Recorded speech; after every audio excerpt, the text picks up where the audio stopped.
Hello friends, welcome to today சமையல். இன்றைக்கி நம்ம டுடே சமையலில் ரொம்ப டேஸ்டியான ரொம்ப டிஃப்ரெண்ட்டான ஒரு ஈவினிங் ஸ்நாக்ஸ் எப்படி செய்யலான்னு தான் பார்க்க போகிறோம். இது நீங்கள் ஒரு முறை செய்து கொடுத்தாலே போதும், திரும்ப செய்ய சொல்லி கேட்பாங்க. அந்த அளவுக்கு டேஸ்ட்டாக இருக்கும். நல்ல மேலே மொறுன்னு கிறிஸ்பியாக சூப்பராக இருக்குங்க. இதை இப்போ நம்ம எப்படி செய்யறதுன்னு பார்க்கலாம். அதுக்கு ஒரு மிக்சிங் பவுலில் 1 கப் அளவுக்கு கோதுமை மாவு சேர்த்துக்குங்க. உங்களுக்கு விருப்பப்பட்டால் நீங்கள் மைதா மாவு கூட நீங்கள் பயன்படுத்திக்கலாம். கூடவே 1/2 டீஸ்பூன் அளவுக்கு ஓமத்தை கையால் இந்த மாதிரி தேய்ச்சிட்டு சேர்த்திங்கன்னா நல்ல ஒரு மணமாக இருக்கும். கூடவே இதற்கு தேவையான அளவுக்கு உப்பு, 2 டீஸ்பூன் அளவுக்கு எண்ணெய் சேர்த்துட்டு ஒரு முறை கலந்து விட்டுட்டு தேவையான அளவுக்கு தண்ணி சேர்த்து நம்ம சப்பாத்தி மாவுலாம் பிசைவோம்ல அந்த பதத்துக்கு இப்போ பாருங்கள் இந்த மாதிரி கொண்டு வந்துடணும். இப்போ இதை நம்ம மூடி வச்சிடலாம். ஒரு 10 நிமிஷம் போல் அப்படியே இருக்கட்டும். அடுத்ததாக ஒரு 200 கிராம் அளவுக்கு உருளைக்கிழங்க நல்லா வேக வச்சு தோல் உரிச்சிட்டு எடுத்து வச்சுருக்கேன். உருளைக்கிழங்கு அந்த மாதிரி நல்லா ஆறி இருக்கணும். இப்போ இதை இந்த மாதிரி ஒரு மேஷரை பயன்படுத்தி இல்லைனா கையை வச்சோ நல்லா அந்த கட்டிலாம் இல்லாமல் மசிச்சு விட்டுக்கலாம். இப்போ இதில் பொடிசாக கட் பண்ண வெங்காயம், பொடிசாக கட் பண்ண ஒரு பச்சை மிளகாய், கொஞ்சமாக கொத்தமல்லி இலைகள், கொஞ்சமாக கருவேப்பிலை இலைகள் சேர்த்துக்கலாம். அடுத்ததாக 1 டீஸ்பூன் சில்லி ஃப்ளேக்ஸ், அதாவது காய்ந்த மிளகாவை மிக்சியில் லைட்டாக கிரைண்ட் பண்ணிவிட்டு சேர்க்குறேன். உங்களுக்கு இதை சேர்க்க விருப்பம் இல்லை அப்படின்னா நீங்கள் அதற்கு பதிலாக 1/2 டீஸ்பூன் மிளகாய் பொடி கூட சேர்த்துக்கலாம். கூடவே 1/2 டீஸ்பூன் சீரகப்பொடி சேர்க்குறேன். கூடவே தேவையான அளவுக்கு உப்பு. உங்களுக்கு விருப்பப்பட்டால் நீங்கள் சாட் மசாலா கூட இது கூட சேர்த்துக்கலாம், அதுவும் நல்லாவே இருக்கும். இப்போ இதை ஒரு முறை நல்லா எல்லாத்தையும் இப்படி கலந்து விட்டுக்கலாம். இது இப்போ ரெடியாக இருக்குது. அடுத்ததாக இன்னொரு மிக்சிங் பவுலில் 2 டேபிள் ஸ்பூன் அளவுக்கு கோதுமை மாவு எடுத்திருக்கேன். 1/2 டீஸ்பூன் எள்ளு, வெள்ளை எள்ளு பயன்படுத்துகிறேன் இன்றைக்கி. உங்களுக்கு எள்ளு சேர்க்க விருப்பம் இல்லைனா இந்த இடத்துல இதை நீங்கள் ஸ்கிப் பண்ணிடலாம்.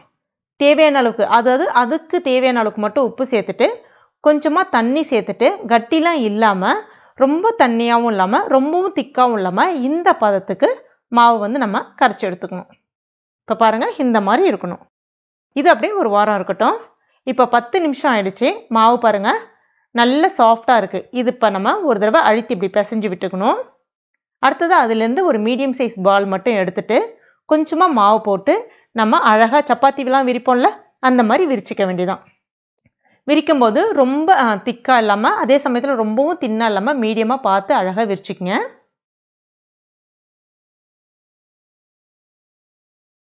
இப்போ நம்ம ரெடி பண்ணி வச்சுருக்கோம்ல அந்த உருளைக்கிழங்கு, அதை சேர்த்துட்டு எல்லா பக்கமுமே நல்லா படுற மாதிரி ஈவனாக அப்படியே ஸ்ப்ரெட் பண்ணி விடணும். அங்கங்கே மேடாக இல்லாமல் ஃபுல்லாக அப்படியே கொஞ்சம் சமப்படுத்தி இந்த மாதிரி ஸ்ப்ரெட் பண்ணி விட்டுக்குங்க. அடுத்ததாக ஒரு ஓரத்துலேருந்து இதை இப்போ நம்ம அப்படியே சுருட்டிக்கிட்டே வரணும். வந்த பிறகு கடைசியாக லைட்டாக அப்படி அந்த எண்டில் மட்டும் ஒட்டி விட்ட மாதிரி வச்சு விட்ருங்க.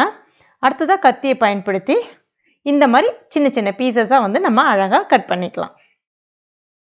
கட் பண்ணதுக்கு அப்புறமா ஒன்று மட்டும் எடுத்து இந்த மாதிரி உள்ளங்கையில் வச்சு லைட்டாக இன்னொரு கையால் வச்சு அப்படி ஒரு அழுத்தம் கொடுத்துட்டு உங்களுக்கு தேவையான ஷேப்பில் ஒரு ரவுண்ட் ஷேப்பு இல்லைனா கட்டமான ஷேப்பு அந்த மாதிரி கூட எப்படி வேணாலும் இந்த இடத்துல நீங்கள் ஆக்கிக்கலாம். இந்த மாதிரி எல்லாத்தையுமே நம்ம ரெடி பண்ணிக்கலாம். அடுத்ததாக எண்ணெயை நல்லா சூடு பண்ணிக்கங்க. எண்ணெய் சூடு பண்ண பிறகு தான் நீங்கள் இந்த ஸ்டெப்பே பண்ணணும்.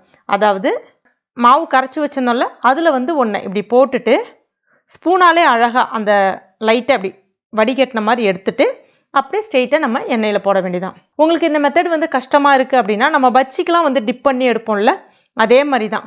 நீங்கள் கையால் கூட அழகாக அந்த மாவில் நனைச்சிட்டு அப்படியே ஸ்ட்ரெயிட்டாக விடுறதா இருந்தாலும் விட்டுக்கலாம், அது உங்களுடைய சௌரியம். அதே மாதிரி தான் இப்போ நான் எல்லாமே பண்ணிகிட்டு இருக்கேன். அழகாக கொஞ்ச நேரத்திலே உங்களுக்கு சூப்பராக ஒரு பக்கம் அழகாக சிவந்து வந்துடும். இப்போ இதை நம்ம அப்படியே திருப்பி போட்டுக்க வேண்டியதான். பார்க்குறதுக்கு கிட்டத்தட்ட ஒரு பஜ்ஜி மாதிரி தான் இருக்கும். உங்களுக்கு நல்ல உப்பி வந்திருக்கும், ஆனால் நல்ல மொறுமொறுப்பாக இருக்கும், சாஃப்டாலாம் இருக்காது. மேலே பார்த்திங்கன்னா நல்ல மொறுமொறுப்பாக இருக்கும். உள்ளே இருக்கக்கூடிய அந்த ஸ்டஃபிங் வச்சுருக்கோம்ல அது நல்லா சூப்பராக இருக்கும். அது இந்த இடத்துல மட்டும் உங்களுக்கு ஒரு சாஃப்ட் கிடைக்கும் உங்களுக்கு. அவ்வளோதான். இப்போ இது ரெடி ஆகிடுச்சு. அப்படியே எடுத்துட வேண்டியதான். எண்ணெய் நல்லா வடிகட்டினதுக்கப்புறமா ஒரு டிஷ்யூ பேப்பரில் வச்சுருங்க. அதுக்கப்புறமா இதை பரிமாற வேண்டியதான். இது கூட நீங்கள் டொமேட்டோ சாஸ் தொட்டு சாப்பிட்டிங்கன்னா ரொம்பவே நல்லாயிருக்கும். ரொம்ப டேஸ்ட்டாக இருக்கும். நல்ல ஒரு ஈவினிங் நேர ஸ்நாக்ஸாக இது நீங்கள் செய்து கொடுக்கலாம். டீ காஃபியோடு சேர்த்து சாப்பிடும்போது அவ்வளோ ஒரு பர்ஃபெக்டாக இருக்கும். கண்டிப்பாக ட்ரை பண்ணி பாருங்கள். மேலே நல்ல மொறுமொறுப்பாக இருக்கும். ட்ரை பண்ணி பார்த்துட்டு மறக்காமல் எனக்கு கமெண்ட் பண்ணுங்கள். இந்த வீடியோ உங்களுக்கு பிடிச்சிருந்துன்னா லைக் பண்ணுங்கள்.